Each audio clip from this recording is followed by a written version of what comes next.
Once, upon a midnight dreary, while I pondered weak and weary over many a quaint and curious volume of forgotten lore, and while I nodded, nearly napping, suddenly there came a tapping, as of someone gently rapping at my chamber door. "'Tis some visitor," I muttered, tapping at my chamber door, "only this, and nothing more." Distinctly, I remember, it was in the bleak December, and each separate dying ember wrought its ghost upon the floor. Eagerly, I wished the morrow. Vainly I had sought to borrow from my books surcease of sorrow, sorrow for the lost Lenore, for that rare and radiant maiden whom the angels name Lenore, nameless here forevermore. And the silken, sad, uncertain rustling of each purple curtain thrilled me with fantastic terrors never felt before. So that now, still the beating of my heart, I stood repeating, "'Tis some visitor entreating entrance at my chamber door. Some late visitor entreating entrance at my chamber door. This it is, and nothing more." Presently my soul grew stronger, and hesitating then no longer, "Sir," said I, "or madam, truly your forgiveness I implore. But the fact is I was napping, and so gently you came tapping, and so faintly you came rapping at my chamber door, that I scarce was sure I heard you. Here I opened wide the door. Darkness there, and nothing more. Deep into that darkness peering, long I stood there, wondering, fearing, doubting, dreaming dreams no mortal ever dared to dream before. But the silence was unbroken, and the stillness gave no token, and the only word there spoken was the whispered word, "Lenore." This I whispered, and an echo murmured back the word, "Lenore." Darkness there, and nothing more. Back into the chamber turning, all my soul within me burning. Soon again I heard a tapping, somewhat louder than before. "Surely," said I, "surely that is something at my window lattice. Let me see then what thereat is, and this mystery explore. Let my heart be still a moment, and this mystery explore. 'Tis the wind, and nothing more." Open here I flung the shutter, when with many a flirt and flutter, in there stepped the stately raven of the saintly days of yore. Not the least obeisance made he, not a minute stopped nor stayed he, but with mien of lord or lady, perched above my chamber door, perched upon the bust of Pallas just above my chamber door, perched and sat, and nothing more. Well, then this ebony bird beguiling my sad fancy and smiling by the strange and stern decorum of the countenance it wore. "Though thy crest be shorn and shaven, thou," I said, "art sure no craven, ghastly, grim, ancient raven, wandering from the nightly shore. Tell me what thy lordly name is on night's Plutonian shore." Quoth the raven, "Nevermore." Much I marveled, this ungainly fowl to hear discourse so plainly, though its answer little meaning, little relevancy bore. For we cannot help agreeing that no living human being ever yet was blessed with seeing bird above his chamber door, bird or beast upon the sculpted bust above his chamber door, with such name as Nevermore. But the raven, sitting lonely on that placid bust, spoke only that one word, as if his soul in that one word he did outpour.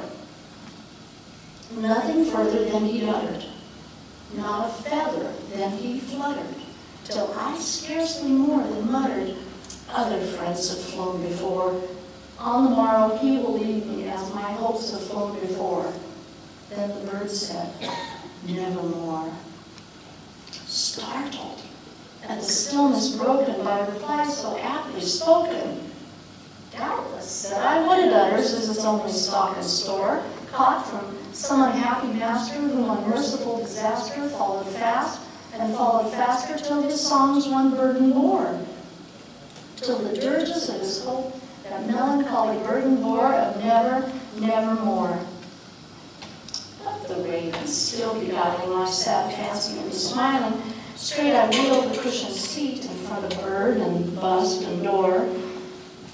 And then upon the velvet sinking, I took myself to linking fancy unto fancy, thinking, what this ominous bird of yore, what this grim ungainly, ghastly gaunt, and ominous bird of yore meant in croaking, nevermore. Thus I sat, engaged in guessing, but no syllable expressing to the fowl whose fiery eyes now burned into my bosom's core. This and more I sat divining, with my head at ease reclining on the cushion's velvet lining that the lamplight gloated o'er, but whose velvet violet lining with the lamplight gloating o'er she shall press nevermore. Then methought the air grew denser, perfumed from an unseen censer swung by seraphim whose footfalls tinkled on the tufted floor. Wretch, I cried, thy God has sent thee, by these angels he hath lent thee respite, respite and nepenthe from my memories of Lenore. Quaff, oh, quaff this kind nepenthe and forget this lost Lenore. Quoth the raven, nevermore. Prophets, said I, thing of evil, prophets still of bird or devil, whether tempter sent or whether tempest tossed thee here ashore, desolate, yet all undaunted, on this desert land enchanted, on this home by horror haunted. Tell me, truly I implore, is there balm in Gilead? Tell me, I implore. Quoth the raven, nevermore. Prophets, said I, thing of evil, prophets still, if bird or devil, by that heaven that bends above us, by that God we both adore, tell this soul with sorrow laden, if within the distant Aden it shall clasp a sainted maiden whom the angels name Lenore, clasp a rare and radiant maiden whom the angels name Lenore. Quoth the raven, nevermore. Be that word or sign of parting, bird or fiend, I shrieked upstarting, get thee back into the tempest in the night's Plutonian shore. Leave no black plume as a token of that lie thy soul has spoken. Leave my loneliness unbroken. Take thy feet from out my heart and take thy form from off my door. Quoth the raven, nevermore. And the raven, never flitting, still is sitting on the pallid busted palace just above my chamber door. And his eyes have all the seeming of a demon's that is dreaming, and the lamplight o'er him streaming throws his shadow on the floor. And my soul from out that shadow that lies floating on the floor shall be lifted nevermore. Thank you.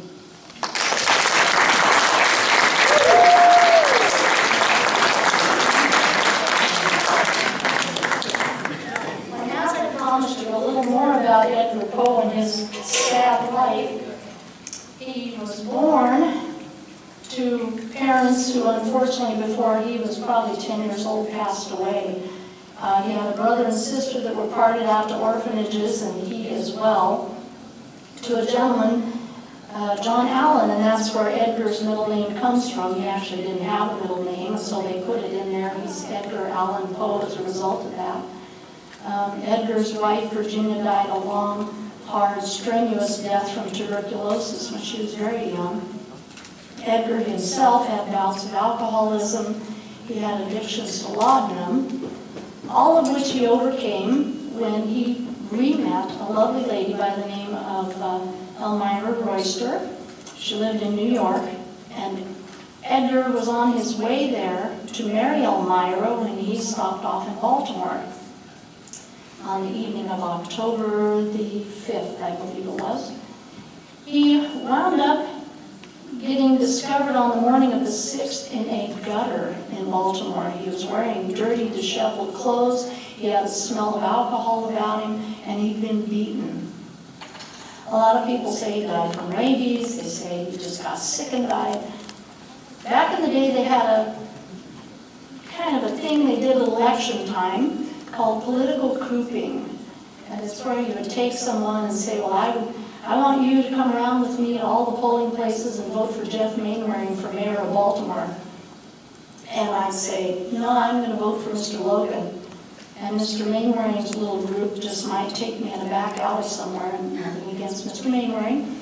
But they would beat you up, and they'd throw alcohol down your throat, and they'd drag you around town to all the polling places and have you put in maybe 10, 15 votes for Mr. Mainwaring.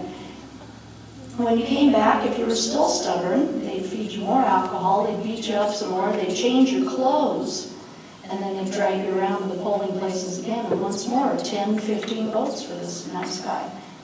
And that is what leads me to believe that that's possibly what killed him, because when they did find Edgar, he was in some rather mussy, disgusting, dirty clothes that didn't fit. He had on a straw hat. His cane was missing. And although during his life Edgar didn't have a lot of money, he had people that sponsored him, and they would buy his clothes, and they would help him get to different cities to promote his books and his poetry. So he was always very well dressed. And like I said, when they found him, he was drunk, he was beaten, and he was wearing clothes that didn't belong to him. So he wound up dying October 7th, 1849, about 3 o'clock in the morning. Sometime after that, someone who felt like they owed him or maybe his family a favor started showing up in Westminster Cemetery in Baltimore, where he's buried, between the hours of midnight and 6 in the morning. And eventually they started calling this person the Poe Toaster, because this person would leave 1/3 of a bottle of cognac and 3 red roses. They would sneak into the cemetery, leave it, and go away. And this happened for a very long time on the anniversary of his birthday. It stopped in 2009, which was the last Poe celebration for his birthday. And I was lucky enough to be in Baltimore on that evening because, of course, I had to go back to Baltimore for Poe's birthday. And I called Paula all the way from Baltimore on my phone to say, I'm in Mecca. I'm here. I'm at Poe's grave, Paula. And so, but later that night they had the Poe Toaster. You just stood around the outside of the cemetery and waited to see if he showed up or not. And he did. And for that I stood in about 32-degree weather on top of fire hydrants so I could get a good view. But probably never again. But it was well worth it at the time. It really was. But like I said, you never know what it is that's going to, and I'm not going to say influence my life, but it is something that's a part of it. You never know how your English teacher is going to influence you. You never know what you read is going to influence you.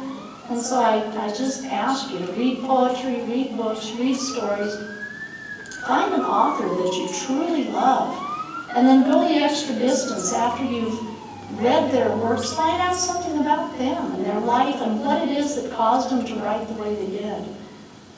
Thank you again for coming this morning. It's been lovely. Yes, Mr. Fetcher. Why did they stop in 2009? Okay, 1849 to 2009. How many years is that? Is that 200?